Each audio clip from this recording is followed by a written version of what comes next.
Good morning, everyone. This is Gail Dudley with your News in Motion. Well, today is Monday, August the 10th, 2020. So let's get started. There's a lot that took place over the weekend, mainly the executive orders that were signed on Saturday by the occupant of the Oval.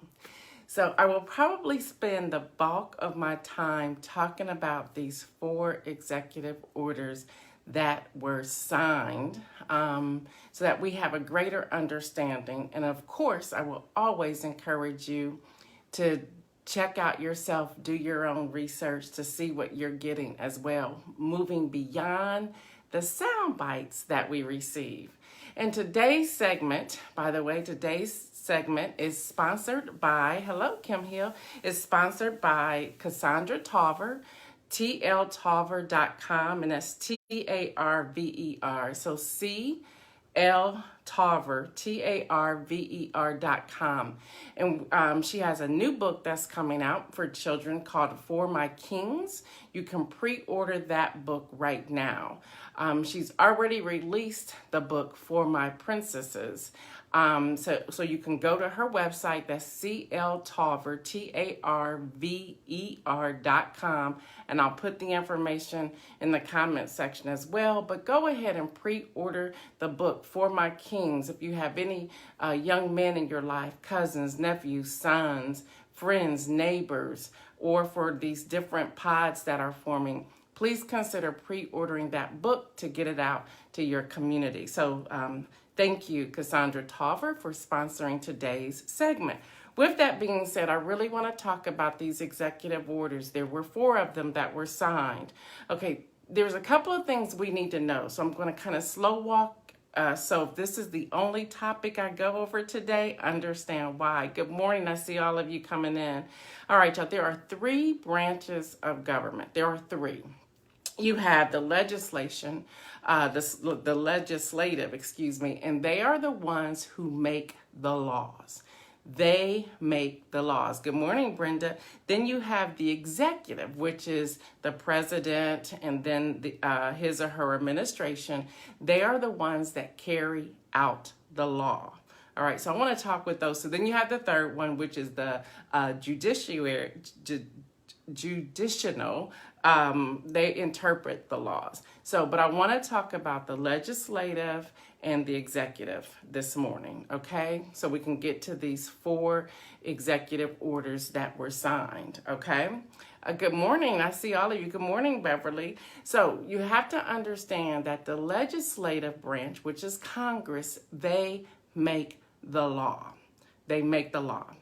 The executive branch, that's the president and the administration, they carry the law out. So what's important to know is that this past Saturday, the occupant of the Oval signed four executive orders. People received sound bites. You know, those who even heard, and I will call it a campaign rally, and we'll talk about that in a moment. You heard that, but did you read what was inside of those executive orders? I did. So, first of all, this was to enhance the unemployment benefits. And let me say this on the front side. I'm glad something was done, but it's unfortunate that it may not go very far. And let me express that. Because what he did on Saturday could end up in court and still lock everything up. All right? Because negotiations, the laws are set by the legislative branch, the laws. All right, so one of the executive orders were to defer student loan debt, to defer it until December 31st. That's great. That one was probably cut clean, no problem. That was great, meaning that no interest can be added to the student loan deferment until December 31st. But then you had, so that one was cut. That was clean. Everything was cool. Yay for that. Then you had the payroll tax, okay? They call it the payroll tax holiday. But this is what you need to understand. That's for anyone who makes less than $100,000. However, it was not clear in everything that everyone has been reading. It is not clear if you have to pay that back or not. That is not clear.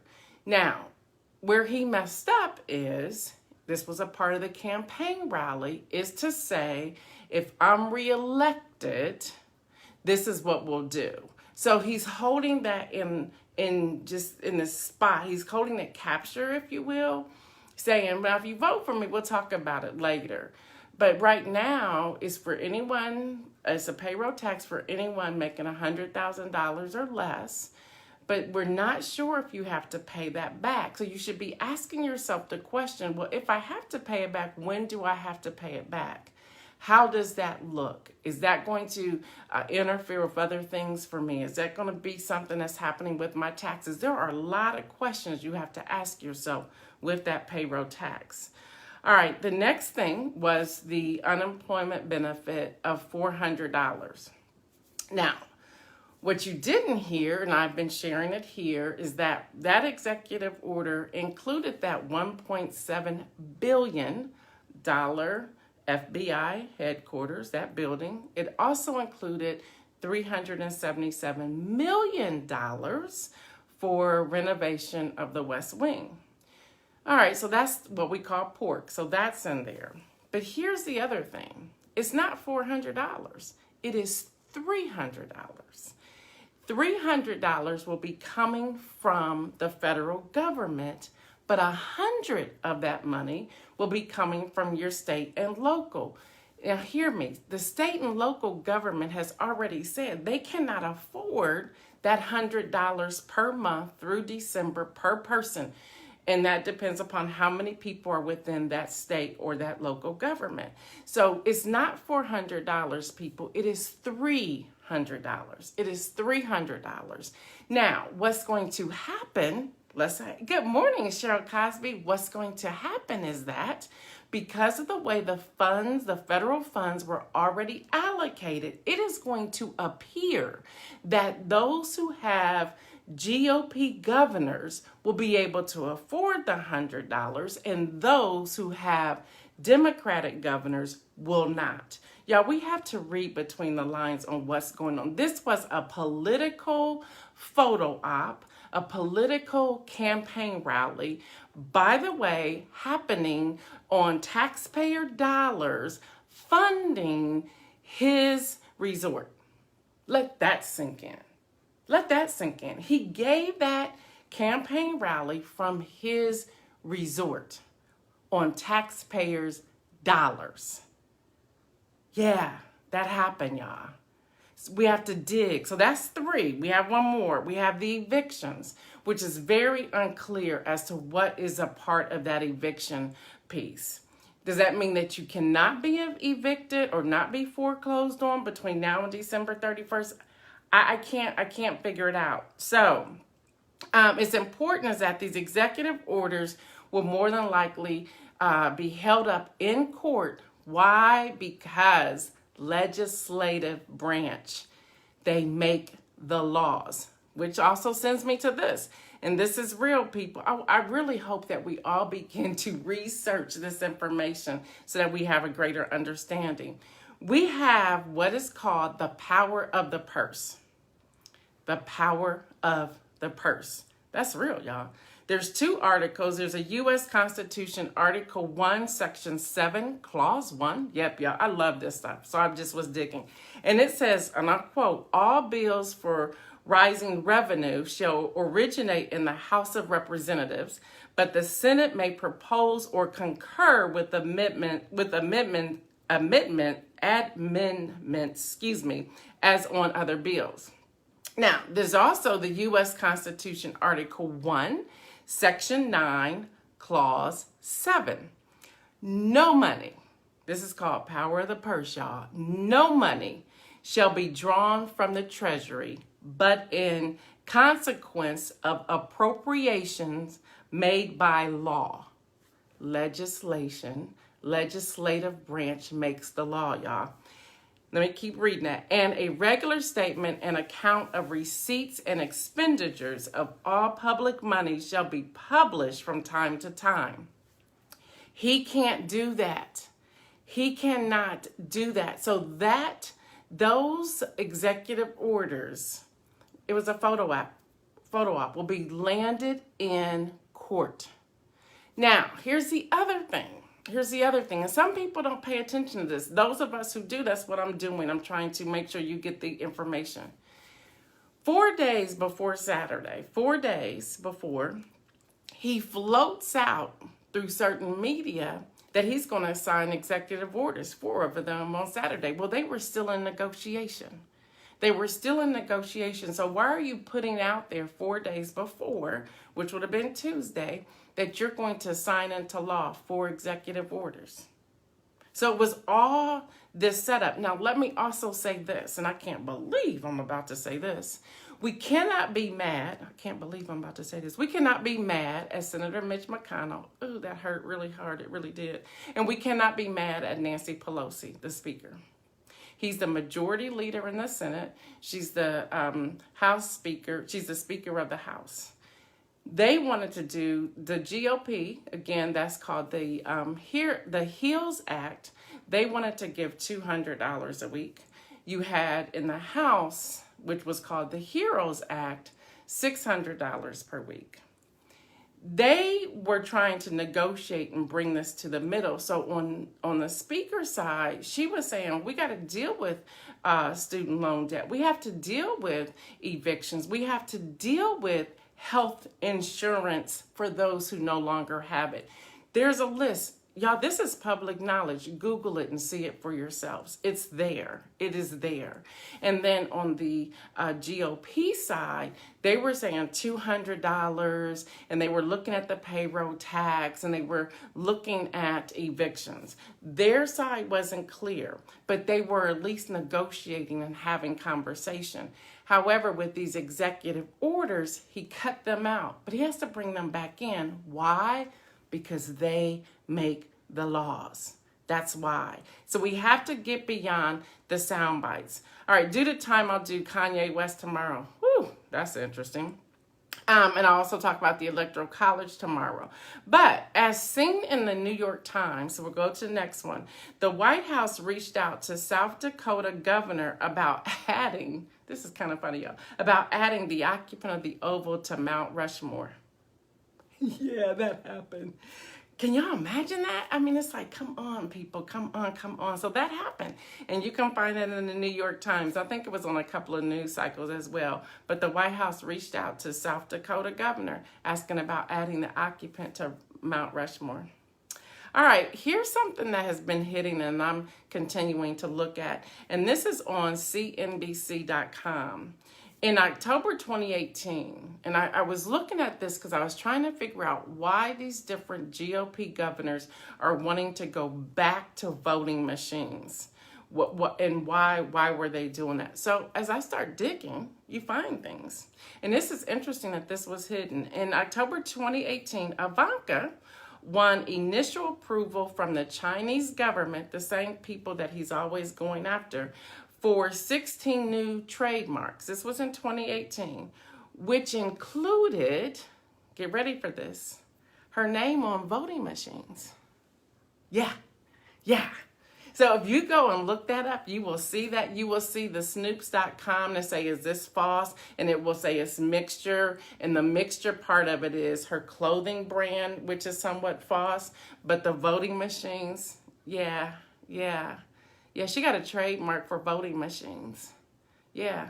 So I'm going to let you look that up for yourself.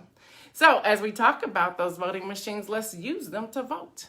So I need everyone to register to vote. If you are registered, get other people to register to vote. Remember, October the 5th. October the 5th is the last day to register to vote, to be able to vote in the November 30 election. With that being said, check your Secretary of State's office because their dates are changing due to this pandemic. So you need to go to your Secretary of State's office and see what is the last day to register to vote. Please, please, please get registered. Don't even wait till October. Do it today. Do it today. Do it today. You can go to iwillvote.com. You can go to vote.gov. You can go to vote.org. And my light is wanting to go out, but that's okay. It'll come back on for a moment. Poll workers are still needed. Poll workers, you can go to www.eac.gov, and that's Election Assistant Commission, eac.gov. Y'all, hundreds of thousands of poll workers are needed across the U.S. Because of this pandemic. People who are 60 and over are saying they're not going to work it because they don't know who's coming in. So y'all, we're going to have to take that lead. They're looking for high school students for civic engagement, volunteerism. They're also looking at college students. They're looking at anybody. Y'all, I looked at the list right here in Franklin County, and I live, y'all know I'm a resident of Ohio, so Franklin County in Columbus, Ohio. I looked at the list. The polling locations that will close first are those that are in what you call low income area, the marginalized areas, which means I'm gonna have to roll up and go work at Trevitt Elementary School and work the polls. I don't care. So we need to sign up all over the U.S. Please sign up to do that. If you have not completed your 2020 census, please do so. You can go to 2020census.gov. That deals with our federal funding, that deals with our congressional landscape. So you want to check that out. All right, y'all, the coronavirus numbers, y'all know we surpassed 5 million. And I get mine from the World Health Organization, not the CDC. I go straight to the one that has all the information. There are 5,199,444 cases in the U.S. There are deaths, 165,617 deaths. Recovered, let's celebrate. There are 2,664,701 that have recovered. For the win, y'all, for the win. I watched a movie this weekend called The Official Secrets. Yep, Demi, I'll work it with you, girl. Yep, Ashley, that's the hood. Let's go rolling up in there. Can you imagine us going up in there like, we're working these posts, form a line out there, come up here, go vote. We would have a blast. Anyway, for the win is Katherine Gunn. I watched this movie this weekend called The Official Secrets, and she was the whistleblower for the Iraq War. She was age 27. And she has a quote that says, "Truth always matters." She was age 27, y'all. That movie, and she says that the movie is almost verbatim of how it happened. Y'all need to check that movie out because it really talked about journalism and what they spin and how they spin it and what it looks like. You truly, to me, I said we're not directing traffic. You truly have to watch this movie. I saw it on Showtime. It's called Official Secrets. It's a must watch. It's about 2 hours. It is a must watch. And my inspirational message for today, and I'll take the words from Katherine Gunn, truth always matters. Y'all, we have to stand up for truth. And that inspirational message is to be the truth, to communicate the truth, to not spin it to make it sound good, but to give it to where people understand it.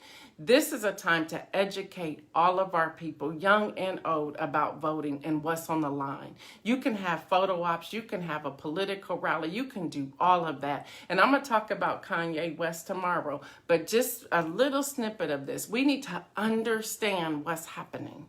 And we need to tell the truth. The truth of the matter is his name came off of the Illinois ballots. Why? Because he had too many signatures that were fraudulent. Again, I'll talk about that tomorrow. But when we talk about truth, let's talk about truth of the census. This is what's on the line: federal funding. Gerrymandering is on the line. Congressional seats are on the line. When we talk about voting, we need to talk about not just the popular vote, but the Electoral College. We need to talk about how this is being set up. We need to talk about how many people are going to be sitting at these polling locations, checking people. And we got to talk about if we're looking at their driver's license or their ID correctly. We need to talk about that. We need to tell the truth about what the occupant of the Oval is doing. And let's be frank about everybody you voted into office. Anybody that you supported, are they doing what they said they were going to do? This is not a popularity contest, people. Our lives are on the line with this. They truly are on the line with this. So that's my word for today. Thank you for tuning in. If this video is helping you and you think it can help someone, share it. Tell people about it. We will be setting up the, well, it's already being set up, the News in Motion Facebook page. We just have not transferred over there yet. We're taking a little time. You know, I'm working with millennials, and they are at a bomb.com, and they're like, nope, not yet. We've had this page now for over a month and a half, and I'm like, we're not moving yet? Nope, not yet. So I'm listening to these millennials, seeing what we're doing. But y'all, seriously, we have a lot to do between now and November the 3rd. We got to talk about mail-in ballots. We got to talk about a lot. So hopefully you will continue to tune in here. And again, my sponsors for today is cltolver.com, and she has a new book that's coming out called For My Kings. You can pre-order that now.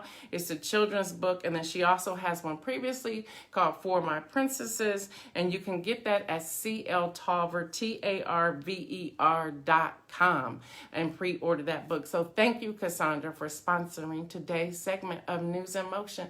Y'all, until tomorrow. And I saw a couple of questions come up. I'll try to address them this week. If not by Thursday, I'll do it definitely on Friday.